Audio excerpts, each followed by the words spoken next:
मंगेश जी, पिछली बार जो हाल पुष्पम प्रिया का हुआ था वही हाल प्रशांत किशोर का होता हुआ दिखाई दिया इस बार। बिल्कुल बिल्कुल पुष्पम प्रिया और अब मैं वोट की तुलना में नहीं जाऊंगा, लेकिन स्थिति बिल्कुल वैसे ही होगी कि जनसुराज भी साफ, पुष्पम प्रिया भी पिछली बार इसी तरह से कुछ हाइप क्रिएट कर पाए थे, लेकिन जनसुराज का हाइप निश्चित रूप से बहुत ज़्यादा था और लोगों को ये लग रहा था कि चूंकि ये चुनावी चाणक्य हैं तो कुछ कर पाएंगे, और ये एक मामला ज़रूर था। कुमकुम जी, अब तो बहुत साफ हो गया, तस्वीर बिल्कुल साफ है, इसमें बदलाव की कितनी संभावना आपको दिख रही है? अब देखिए, कह रही हूँ कि जो हमारा एनडीए का कोalition है वो हम 200 प्लस पे जा रहे हैं और बीजेपी सिंगल लार्जेस्ट पार्टी के तौर पे लगभग 90 के सीट के आसपास इनको आना है। ये मेरा पहले भी अनुमान था ऐसा। मैं कल भी जब चर्चा कुछ लोगों से कर रही थी तो मैंने यही फिगर दिया था कि इसके आसपास हम रहेंगे। और लेकिन हमें ये नहीं पता था कि तेज प्रताप यादव और तेजस्वी दोनों जो भाई थे कि हम तो डूबेंगे, साथ ही तुमको भी ले डूबेंगे। तो दोनों भाइयों का जो चला घटनाक्रम और आज दोनों ट्रेल कर रहे हैं, तो ये बहुत बड़ा है। कौन सा किस नेतृत्व की बात कर रहे थे तेजस्वी, और उनको क्या जानकारी नहीं थी, कोई ग्राउंड पकड़ ही नहीं थी, या सिर्फ वो राहुल गांधी के कहते हैं ना कि 7 SIR का मुद्दा भी उन्होंने उठाया, वोट चोरी का भी मुद्दा उठाया, फिर उन्होंने हर घर को नौकरी देंगे जिसकी की कोई पॉसिबिलिटी नहीं थी। ऐसा साउंड हो रहा था जैसे कि चंद्रमा पे, या कहते हैं ना चांद पे आओ तुम्हें चांद पे ले जाएं, एक घर बनाए वहाँ पे, उस तरीके का सुनहरा दीवार स्वप्न दिखा रहे थे। तो ये बिहार की जनता है। देखिए, मैं कुछ बड़े बहुत ही जो शीर्ष नेतृत्व में बैठे हुए जो पॉलिटिकल लीडर्स हैं, जिनको सही मायने में जिनको चुनावी समझ है, या फिर जो बहुत बड़े बड़े पत्रकार हैं, मैं उनको भी सुन रही थी। तो उन्होंने भी कहा कि बिहार की राजनीति को समझने के लिए आपको जमीनी पकड़ होना बहुत जरूरी है। आप पैराशूट वाले लीडर नहीं हो सकते, आप हेलीकॉप्टर वाले लीडर होकर के बिहार की जनता के नब्ज को आप पकड़ पाएंगे, that is quite next to impossible. और इनका जो जो घटनाक्रम रहा है, सारे लोग बेल पे आज के समय में हैं। और मैं 2-3 रोज पहले का बता रही हूँ कि हिंदी के हिंदुस्तान में बिहार से पटना से छपा है कि लालू यादव ने याचिका लगाई थी कि राव एवेन्यू कोर्ट में जो हर दिन सुनवाई होगी IRCTC के मसले को लेकर के, वो हर दिन सुनवाई ना हो। तो सब लोग देखते हैं, परखते हैं, समझते हैं, आपकी बॉडी लैंग्वेज से पीपल कैन मेक आउट। और बिहारी जनता ऐसी ही है। और उन्होंने जो देखा, जो समझा, जो कंसीव किया, वो उन्होंने जाकर के पोलिंग बूथ पे जाकर के अपना जो कहते हैं ना वोट डाला, और वो आज आपको परिणामों के तौर पे आपको दिख रहा है। और सीधे सीधे साफ नजर आ रहा है कि यहाँ जो शीर्ष नेतृत्व में बैठे हुए जो सेंटर में प्रधानमंत्री मोदी जी हैं, उन्होंने फाइनेंस कमीशन के तहत कितना फंड बिहार को दिया, जीविका की महिलाओं को किस तरह से 1.5 करोड़ महिलाओं को आर्थिक सशक्त किया। 1.5 करोड़ मैं कहूँगी महिला सिर्फ आप ना कहें, क्योंकि हर फैमिली से एक महिला की बात होती है जीविका में। से एक बड़ी अपडेट है, राघोपुर से तेजस्वी यादव फिर आगे हुए हैं। राघोपुर से बड़ी अपडेट है, तेजस्वी यादव फिर आगे हो गए हैं। लगातार 2 राउंड तक वो पीछे चले और अब फिर राघोपुर से तेजस्वी यादव आगे बताए जा रहे हैं। जी कुमकुम जी, आप अपनी बात जारी रखिए। हाँ, कुमकुम जी आप अपनी बात पूरी करें। जी, मैं देख रही हूँ, अभी आपने बोला कि तेजस्वी यादव आगे हुए हैं। ये अगर मतलब हमारा डिबेट का अगर विषय बन रहा है कि तेजस्वी ट्रेल कर रहे हैं, तेजस्वी आगे हो रहे हैं, तो किस तरीके का नेतृत्व देने की बात वो कर रहे थे और किस तरह से जनता तक वो पहुंच नहीं पाए। एक राघोपुर कॉन्स्टिट्यूएंसी तक 1.5-2 लाख जो यहाँ पे वोटर होगा, आप उसको नहीं कन्विंस कर पाए, वहां आप ट्रेल कर रहे हैं। तो आप किस तरीके की बात करते हैं? आपकी राजनीतिक समझ, आपके पिताजी जैसे भैंसिया वाली बात करना, फिर आपको लाठी में तेल पिलाने वाली बात करना। अभी आर्टिफिशियल इंटेलिजेंस का युग है, अपने बच्चे को लोग एक उज्जवल भविष्य की कामना कर रहे हैं। वो पीछे वाली बात नहीं रही, आकर सबूफा छेड़ करके लोगों को गुमराह करके बहला फुसला करके आप वोट अपने तरफ ले लेंगे। कि हमने 17 महीने में, मैंने ये भी सुना कि तेजस्वी ने कहा कि हम 17 महीने में हमने इतनी नौकरियां दी। वो किस तरीके की बचपना वाली बात कर रहे हैं? सीएम के बगैर क्या डेप्यूटी सीएम का इतना पावर हो जाता है कि डेप्यूटी सीएम अपनी तरफ से वो नौकरी दे रहा है और सीएम जो है वो सीएम की कोई भूमिका उसमें नहीं रह जाती है और पार्टी लीडर्स की कोई भूमिका उसमें नहीं रह जाती है?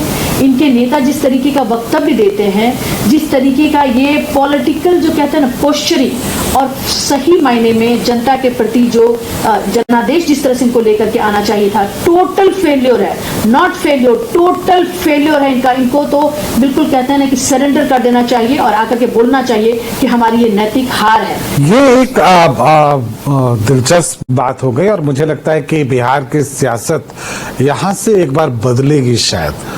अब मुकाबला तेजस्वी से इस चुनाव में बहुत सारी उम्मीदें थी और पिछले चुनाव में जिस तरह से परिणाम आए थे तो लोगों को लगने लगा था कि शायद सत्ता के बिल्कुल करीब पहुंच गई है आरजेडी। क्या पिछला चुनाव उनका पीक था और इस बार वो डाउनफॉल में चले गए, या मुद्दों को इस बार आरजेडी पकड़ ही नहीं सकी, ये एक इशू हो गया? देखिए, ये तो सही है कि जिस तरीके से ये बार बार जो कहते नहीं है वो डाल पात जिस तरीके से कर रहे थे, कभी SIR का मुद्दा, कभी वोट चोरी का मुद्दा, कभी ये राहुल के साथ जा रहे हैं, कभी CM और PM के फेस को लेकर के इनका आपस में कॉन्फ्लिक्ट कर रहा है, कभी मुकेश सहनी आकर के कहते हैं क्या कि हम बीमार है, संगठन बीमार है, हमारा कोalition, हम उसके इलाज के लिए दिल्ली जा रहे हैं। मुकेश सहनी का खुद चुनाव नहीं लड़ना, मुकेश सहनी के भाई का जो कहते हैं ना कि मतलब नॉमिनेशन फाइल करके विड्रॉ कर लेना, तो ये जनता के बीच में ये चीजें जाती है या नहीं जाती है? मीडिया के माध्यम से जो दिखाया जा रहा था वो जनता देख रही थी और जनता समझ रही थी कि हमारा अगर कोई हमारे लिए सोच सकता है, हमारे बेहतरी के लिए सोच सकता है। और ओवरऑल बिहार की बात हो रही थी, पूरी हमारी जो पार्टी के जो शीर्ष नेतृत्व थे वो बहुत ही मतलब चिंतित थे, बिहार की स्थिति को लेकर के हमेशा चिंतित रहते थे कि बिहार को अगले कहते हैं कि जो बिहार कभी बिहार में कैसा कैसा इतिहास नहीं लिखा गया। महिला के तौर पे भी मैं देखती हूँ तो उभया भारती का नाम मैं देखती हूँ, वाचस्पति मिश्र की जो पत्नी थी भामती जी, ऐसी ऐसी महिलाएं रही हमारे देश के हमारे बिहार के अंदर। और वहां पे जो कहते हैं ना कि दिशाहीन बिल्कुल हो गया था बिहार, और लग रहा था कि बिहार में कुछ भी नहीं है। और ऑपोजिशन पार्टियां भी ऐसे ही परोस रही थी कि आप इस पायदान पे नीचे, आप उस पायदान पे नीचे। आपने जो लूटा बिल्कुल इसको, और आप हमसे पूछ रहे थे कि आपने इसको बनाया क्यों नहीं, और बनाते तो फिर हम लूटने के लिए आते। बिहार को हम बनाया, हमने बिहार को गढ़ा है और हमारा दर्द छुपा है, हमारा खून कहते हैं ना कि हमने वो पसीना बहाया है बिहार को बनाने में। और शीर्ष नेतृत्व में बैठे हुए मोदी जी ने जो अल्टीमेट कहते हैं ना कि बैठ करके एक एक डिसीजन लेना। मैं अभी भी चर्चा में कुछ समय पहले आपको बता रही थी कि लेबर चौक पे डिजिटल लेबर चौक की बात हो रही है, डिजिटल ATM की बात हो रही है, माफ कीजिएगा डिजिटल ग्रेन ATM की बात हो रही है। ये कोई प्राइम मिनिस्टर कभी सोच सकता था क्या? जब किसी प्राइम मिनिस्टर ने सोचा था, लिबरलाइजेशन का जब दौर था देश के अंदर, जब PV नरसिम्हा राव आए तो उनको कोई क्रेडिट नहीं दिया गया। और अब पूरी देश की जनता जानती है कि उनको उनके डेड बॉडी को AICC जो 10 जनपद के बाजू में है वहां अंदर तक उनको स्थान तक नहीं दिया गया। और पूरा का पूरा क्रेडिट, अगर आपने हाफ लाइन मुझे लगता है एक अगर इस रिजल्ट पर ही हम फोकस करें, मुझे लगता है कि लाभार्थियों का एक वर्ग पैदा हुआ है, निश्चित रूप से एक ऐसा वर्ग है जो शुरुआती दिनों में साथ नहीं था, लेकिन अब शायद वो अब पौध जो था वो अब पेड़ के रूप में सामने आया है। जो लाभार्थी थे, जिनको मकान मिल रहा था, गैस मिली, जिनके पास अभी राशन पहुंच रहा है, लाभार्थियों का एक बड़ा वर्ग है जो शायद अब आपके सपोर्ट में खड़ा हुआ है। पहले वो जाति में बटा हुआ था, धर्म में बटा हुआ था, अब उसको लगता है नहीं साहब हमको ये सारी चीजें सहूलियत से मिल रही है इसलिए हम इसके साथ जाएंगे। क्या ये एक विषय है आपकी जीत का? मैं अगर जितनी मेरी समझ है उससे मैं कह सकती हूँ कि महिला माँ जो है ना वो कभी भी जाति धर्म में नहीं बढ़ती है। अगर मेरे बच्चे के साथ किसी और माँ के बच्चे को भी कष्ट होता है तो हमारी आह निकलती है। हमारा आंचल छोटा जरूर है लेकिन हम अपने आंचल से उसको ढकने का काम करते हैं। बुराइयों को महिलाओं ने हमेशा ढका है। और महिलाएं जो बिहार की थी वो हमेशा जान रही थी और हमेशा देख रही थी। सिर्फ कहते हैं ना एक परीक्षा की किसी की भी घड़ी होती है, भगवान भी कहते हैं कि टेस्ट करते हैं कि कितनी आपकी नीयत साफ है। और उन चीजों को जब देखा गया, समझा गया तो हमें कभी भी पीछे नहीं छोड़ा है। शीर्ष नेतृत्व को हमेशा बिहार ने भरोसा दिलाया। कभी आपको पता ही है कि कितनी सीटें पहली 2014 की लोकसभा में कितना दिया गया।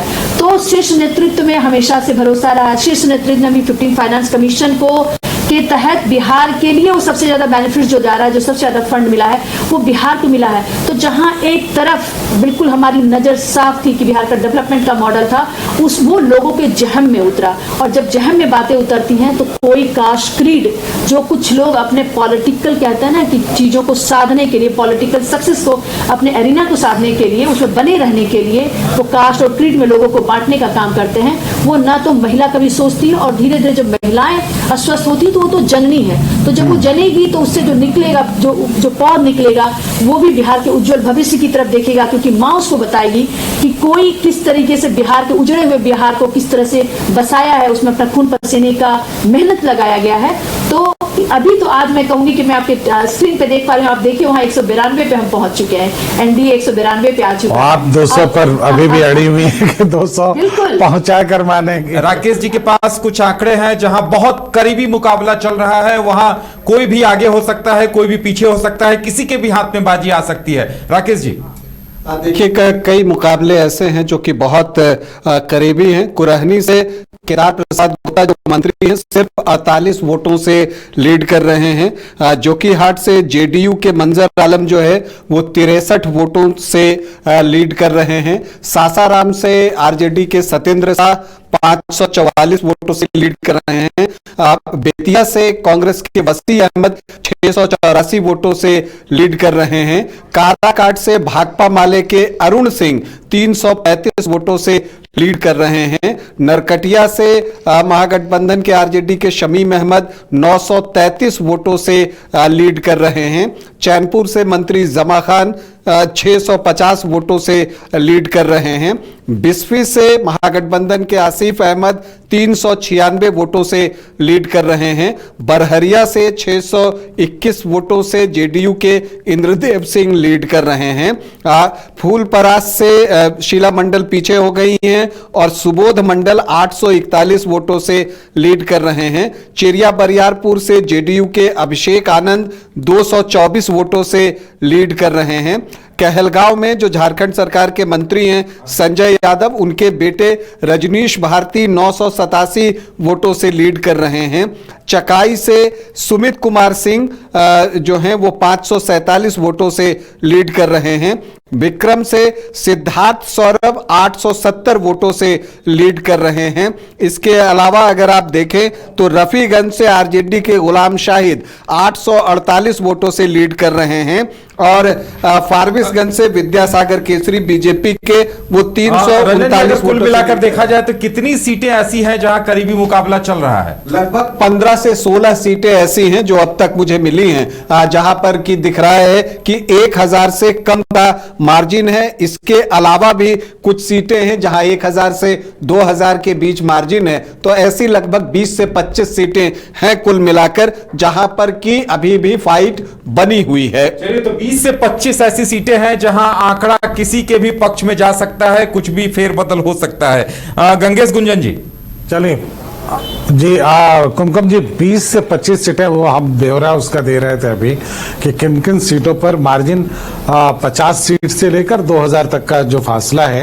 वो 20 से 25 सीटों पर है जहां पर बदलाव हो सकता है, चेंज हम देख सकते हैं।